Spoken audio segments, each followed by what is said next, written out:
আমরা বাংলাদেশি অনেকেই ভাবি, যদি WWE সত্য হয় তাহলে যে আছাড় পটকনগুলো মারে তাহলে তো মরে যাওয়ার কথা, কিন্তু বেঁচে থাকে কিভাবে?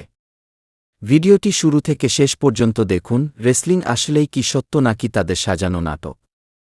আমরা এই রেসলিং খেলাকে সরাসরি সত্য বলতে পারব না এবং মিথ্যাও বলতে পারব না, কারণ আমরা বিভিন্ন ওয়েবসাইট এবং এআই দ্বারা কিছু তথ্য সংগ্রহ করে দেখলাম, যা জানতে পারলাম সত্যি অবিশ্বাস্য। আসল কথা না বাড়িয়ে মূল টপিকে চলে যাই। WWE প্রত্যেক সপ্তাহে 2টি করে খেলা হয়, একটি র আর একটি স্ম্যাকডাউন, এবং প্রত্যেক মাসে মাসে একটি করে স্পেশাল খেলা রাখা হয়, যেমন SummerSlam, WrestleMania, Extreme Rule, Hell in a Cell ইত্যাদি। বিশেষ করে এই খেলাগুলোতে ফলাফল প্রকাশ করা হয় না। আর সাপ্তাহিক যে খেলাগুলো হয়, যেমন স্ম্যাকডাউন, র, সানডে ধামাল, এই খেলাগুলোতে আপনার আগে থেকেই বলে দেওয়া হয় কে জিতবে কে হারবে। এগুলো সাজানো থাকে, যেমন কাহিনী, চরিত্র এবং ম্যাচের ফলাফল।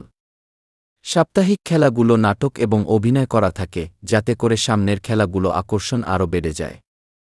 এতক্ষণ আমরা খেলার ফলাফল জানতে পারলাম। এখন জানব রিংয়ের উপর থেকে যে আছাড়গুলো মারা হয়, এগুলো কি সত্য নাকি মিথ্যা। অনেকেই বলে মুভি শুটিং করার যন্ত্রগুলো দিয়ে এগুলো সাজানো হয়, আসলে সব মিথ্যা।